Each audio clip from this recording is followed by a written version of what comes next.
The wind over Minnesota bites like metal. It is February 1938, and the small town of Halleck lies buried beneath a hush of snow and smoke. Street lamps glow faintly in the white dark, their light diffused through flurries that fall without mercy. Inside a narrow workshop behind a boarded-up storefront, a man works alone. Frederick McKinley Jones leans over a dismantled generator, his fingers blackened with oil, his breath forming clouds that vanish before his eyes. The radio hums softly in the corner, Benny Goodman fading into static. The smell is sharp, iron, grease, and faintly of pine from the crate boards stacked against the wall. He is 44, wiry, sleepless, and carrying the silence of a man who has learned too much from machines. Around him, the tools are ordered with surgical precision, wrenches hung by size, screws labeled in coffee tins. The hum of a motor spins up, then falters. He frowns. Outside, the world prepares for war. Hitler's armies stretch across Europe like a dark tide, but here, in this frozen corner of America, one man fights a quieter battle, against cold, distance, and indifference. Frederick wipes his hands on a rag and steps back from the table.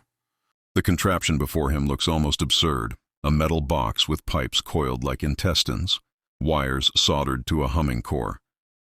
But he knows, if it works, if it can hold its temperature steady through heat and frost, it will change everything. For months, truckers have come to him with the same complaint: food spoiling on long hauls, soldiers starving in the field, medicine ruined by the sun. They laugh when he tells them he's building a portable refrigeration unit. "You mean a moving icebox?" they say. Impossible. He does not argue. He only listens, then returns to his workbench when they leave, heart burning with the kind of certainty that keeps men awake at night. The light flickers. He twists a wire. The hum deepens. Smoother now, alive. A faint chill breathes from the vents, smelling of frost and copper. He touches the metal, feels the temperature drop. His pulse quickens. A low laugh escapes him, small, disbelieving. The sound of victory, quiet and private. Outside, the storm thickens. Snow presses against the window like smoke. He doesn't see it. He only sees what the world might look like if hunger could be held at bay. If soldiers at the front could drink cold water and eat fresh bread. If blood for the wounded could be kept alive long enough to save them. The motor steadies into rhythm, the steady heartbeat of a future not yet imagined. And in that little workshop, while Europe drowns in fire and hate, a single invention begins to hum, cold, steady, merciful. It will take years before anyone realizes that in this lonely winter, a black engineer in Minnesota built a machine that would help beat Hitler. Quietly to America, first as whispers in factory halls, then as letters pinned to doors. By 1941, the air smells of hot steel and ambition. Men march into recruitment offices with cigarettes between their lips. Women tie scarves over their hair and take their places by the rivet guns. In Minnesota, Frederick McKinley Jones doesn't march. He builds. At the Thermo King factory, his hands move faster than the noise around him. Sparks flash like lightning across the floor. Welding torches hiss and sigh. The machine he once built in the silence of a snowstorm now grows into something larger. A fleet of cold engines destined for war. Engineers in gray coats whisper about his design. How it keeps blood shipments from spoiling under desert suns. How it turns trucks into lifelines. But few say his name out loud. A black man at the center of the nation's war machinery. It unsettles them. One morning, a major from Washington arrives. He carries himself with the clean, rigid assurance of a man used to being saluted. The factory falls quiet as he walks toward Frederick, his boots striking the concrete with perfect rhythm. "You're Jones?" the major asks. Frederick nods. His eyes are steady, voice measured. "I am. I've been told your refrigeration units are working miracles. We're losing blood in Africa, in Italy, and France.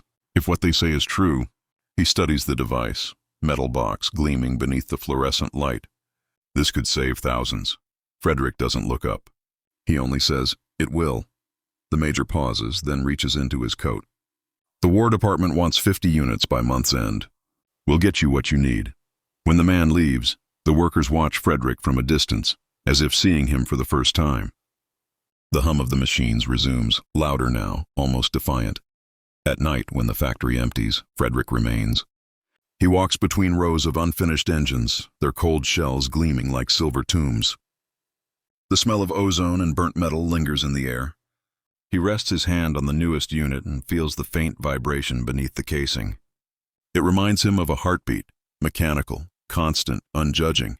He thinks of the soldiers these machines will serve. White boys from Ohio, brown boys from Texas, black men who still eat in separate mess halls. His machines will not know their color. They will only keep their blood cold, their food fresh, their hope alive. Outside, a train whistle cuts through the night, echoing across the snow-covered plains. Somewhere beyond those tracks, the world is burning. And here, in this hidden corner of America, Frederick McKinley Jones keeps building. Each bolt he tightens feels like defiance. Each hum of the engine sounds like an oath. I will not be erased. By spring, the first convoy of refrigerated trucks leaves the factory lot, white plumes of exhaust trailing behind like ghosts heading for war.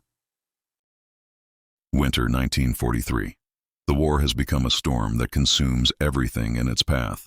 Across the Atlantic, Allied convoys cut through black seas under the threat of U-boats, and deep within those steel vessels hums a sound few notice, the steady rhythm of Frederick's machines. On a transport ship bound for North Africa, an Army technician leans against a humming unit bolted to the deck. He wipes condensation from its metal surface and smiles faintly. "Never thought cold air could sound like safety," he mutters.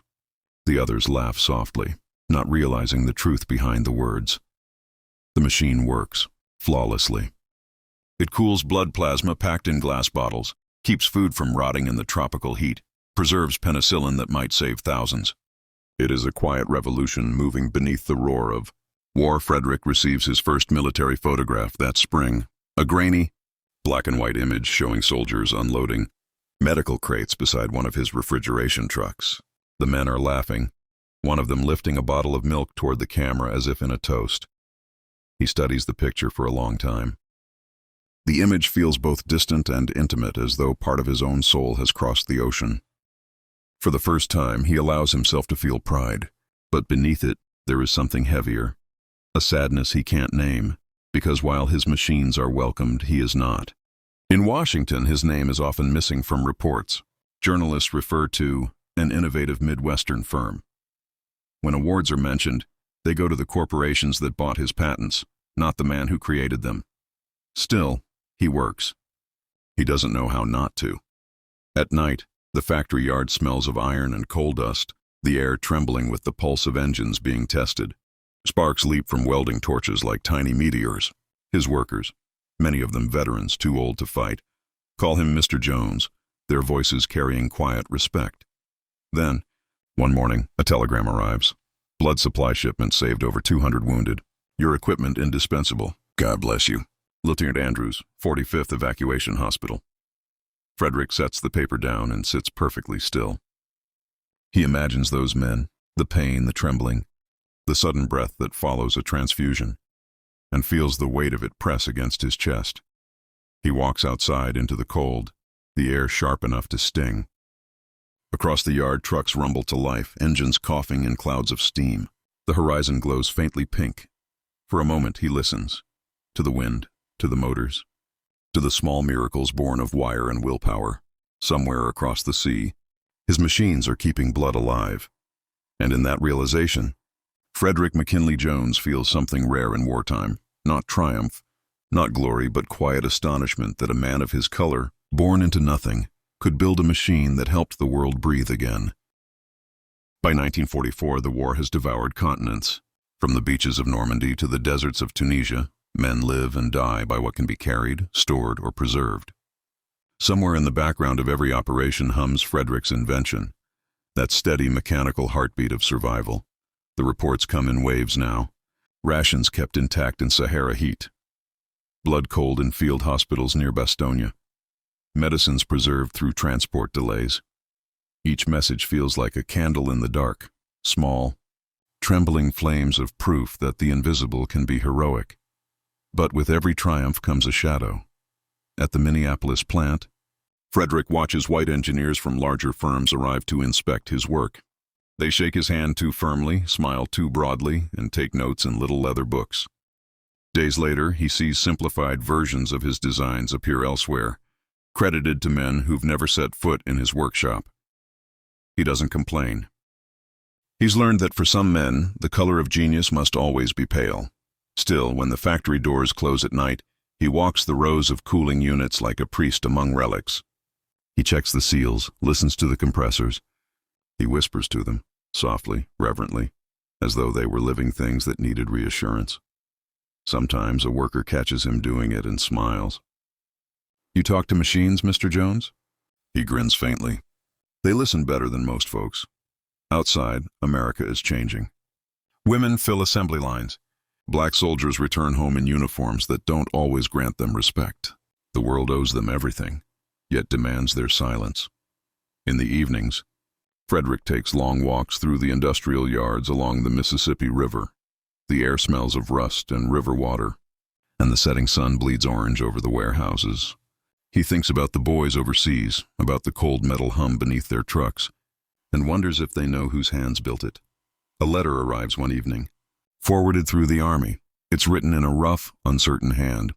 "Sir, I don't know who you are, but I owe you my life. They said the blood they gave me came from a cold box made by some colored fella up north. If that's true, thank you." He reads it 3 times, then folds it carefully and slips it into his breast pocket. The paper smells faintly of tobacco and sweat.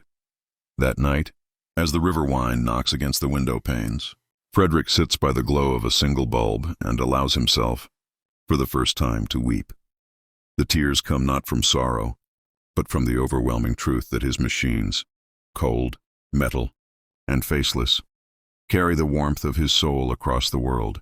They do not speak his name, but they speak his work, and in wartime that is its own kind of immortality. By late 1944, the world stands on the edge of both victory and ruin. Europe burns, yet whispers of the end begin to ripple through the smoke. In Halleck, Minnesota, Frederick McKinley Jones works beneath a bare bulb that sways gently with the hum of another long night. The radio crackles with news of Allied advances, Patton's tanks rolling east, Eisenhower's forces pressing forward, and somewhere among the headlines, unspoken, are his machines, following the troops like unseen guardian spirits. But recognition does not come. Not yet. The newspapers carry names of generals, politicians, and inventors, none of them his. In one article, his refrigeration units are credited simply to a Minnesota company. His chest tightens as he reads it, then folds the paper neatly, without anger, without surprise. He has learned that brilliance and color are often seen as contradictions. Still, something inside him begins to ache, not for fame, but for acknowledgement. To be seen not as an exception, but as part of the fabric of the nation he serves. One evening, a young reporter from a regional paper arrives unannounced at the factory. She's heard rumors of a Negro inventor whose machines are saving lives overseas. She's skeptical but curious. Frederick wipes his hands on a rag and shows her around, his voice calm, his gestures deliberate. He explains thermodynamics with metaphors simple enough for poetry. Heat like restless breath, pressure like patience, cold as the discipline of nature. The machines hum softly, almost modestly, as if embarrassed by praise. The reporter asks, "Do you ever resent that no one knows your name?" Frederick smiles faintly. "A man doesn't build for applause," he says. "He builds so the world keeps breathing when he's gone." The next morning, her small article appears, buried near the back pages, but it exists. For the first time, his name is printed beside his invention. Yet even that victory is tinged with silence. Letters of thanks arrive at the company address, but not addressed to him. When a military delegation visits to honor engineering excellence, they shake the hands of executives in suits who never touched a tool. Frederick stands at the edge of the gathering, his hands folded behind his back, listening to the speeches. He feels both pride and something colder, a quiet erosion of faith. Outside, snow begins to fall again. Through the window, flakes melt against the glass like vanishing memories.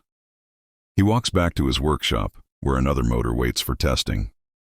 The switch clicks. The compressor hums. The sound steadies him. Machines do not lie, do not forget, do not see color. They only respond to care, precision, and truth. In their constancy, he finds peace.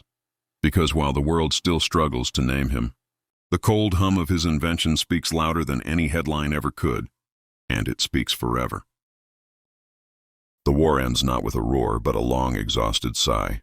Bells ring across cities, soldiers stumble home, and nations begin to count what's left of themselves. In the chaos of celebration, Frederick McKinley Jones stands by a window in his small Minnesota office, watching snow fall on the river. The machines are still running, on ships bringing the wounded home, in hospitals packed with survivors, in supply trucks rolling through the mud of victory. The world has begun to thaw, but he feels an emptiness inside him, a quiet beyond the noise of peace. Letters trickle in. Commanders send typed notes of gratitude. Doctors write about saved lives. And yet, the newspapers turn their attention elsewhere, to heroes who held rifles, not wrenches. Frederick returns to his workshop. The room smells of oil and wood shavings, familiar and grounding. The bench is cluttered with blueprints, test coils, and coffee-stained notes. A single photograph rests among them, the grainy image of laughing soldiers with milk bottles in their hands. He touches it lightly, as though afraid it might fade. "You never knew me," he murmurs, "but I knew you." Outside, the sun breaks briefly through the clouds, scattering light across the frost. The reflection glints on the metal casing of one of his early prototypes, dull now with age but still intact. It hums faintly when he turns it on, a whisper of the past refusing to die. He walks slowly through the quiet, the hum filling the air like a remembered song. Each vibration feels like a heartbeat, his own, the world's, the thousands of lives intertwined with the rhythm of his creation. Years later, when the medals finally come, when the country begins to remember what it once overlooked, he accepts them with humility, not triumph. "I built what needed to be built," he tells a reporter. That was all.